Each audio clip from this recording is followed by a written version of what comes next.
आज हम बात करेंगे दो असुरों मधु और कैटभ से जुड़ी एक कथा के बारे में। दरअसल ये कहानी संसार के आरंभ से ही जुड़ी हुई है। भागवत पुराण के अनुसार क्षीर सागर में भगवान विष्णु जब योग निद्रा में लीन थे, तब उनकी नाभि से कमल दल के ऊपर बैठे ब्रह्मा का जन्म होता है। उसी समय सोए हुए भगवान विष्णु के कान के मैल से मधु और कैटभ नामक दो असुरों का भी जन्म होता है।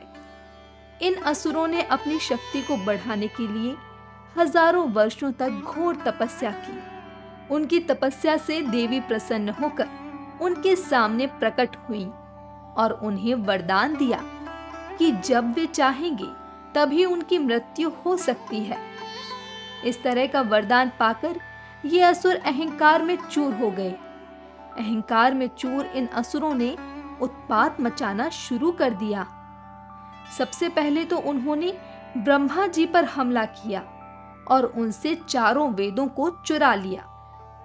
ब्रह्मा जी को उनकी इस हरकत पर बहुत क्रोध आया, पर अफसोस कि असुरों को मिले इस वरदान के आगे ब्रह्मा जी को असहाय होना पड़ा।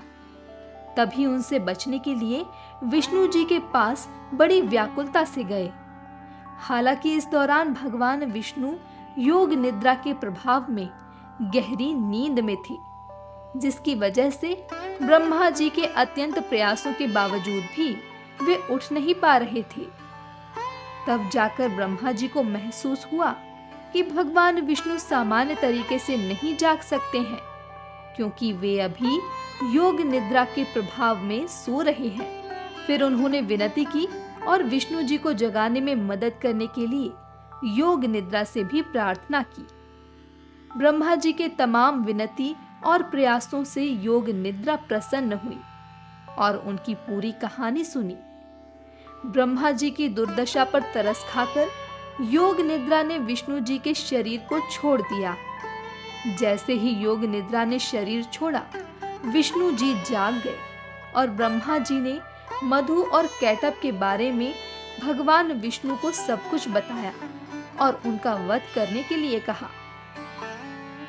इसके बाद भगवान विष्णु और इन दोनों असुरों के बीच एक लंबी और भयंकर लड़ाई चली। इस दौरान भगवान विष्णु उनका वध करने में असफल होते जा रहे थे। तभी विचार करने पर भगवान विष्णु को पता चला कि इन दोनों दैत्यों को देवी से इच्छा मृत्यु का वरदान प्राप्त है। ऐसे में उनकी कृपा के बिना इनको मारना असंभव है। भगवान विष्णु ने रहस्यपूर्ण शब्दों में देवी की स्तुति की, जिसके बाद देवी ने कहा, हे विष्णु जी, आप देवताओं के स्वामी हैं। इन असुरों को मैं माया से मोहित कर दूंगी, तब आप इनका वध कर सकते हो। देवी का अभिप्राय समझकर विष्णु जी ने दैत्यों से कहा कि तुम दोनों के युद्ध और पराक्रम से मैं बेहद प्रसन्न हूँ। तुम मुझसे अपनी इच्छा अनुसार वरदान मांग सकते हो। असुर देवी माया की शक्ति से मोहित हो चुके थे। माया में मोहित असुरों ने कहा, विष्णु, हम याचक नहीं दाता हैं। तुम्हें जो मांगना हो हमसे मांगो, हम देने के लिए तैयार हैं। तभी भगवान विष्णु बोले, अगर दाता हो और देना ही चाहते हो तो मेरे हाथों से मृत्यु स्वीकार करो। ऐसे में ये दोनों असुर अपनी ही बातों से ठगे गए और भगवान विष्णु ने दैत्यों के मस्तकों को अपनी जांघों पर रखकर सुदर्शन चक्र से काट डाला।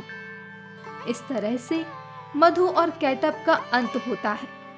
तो दोस्तों, इस कहानी में देवी दुर्गा को योग निद्रा के रूप में चित्रित किया गया है, जिसका शक्तिशाली प्रभाव भगवान विष्णु को भी असहाय बना देता है।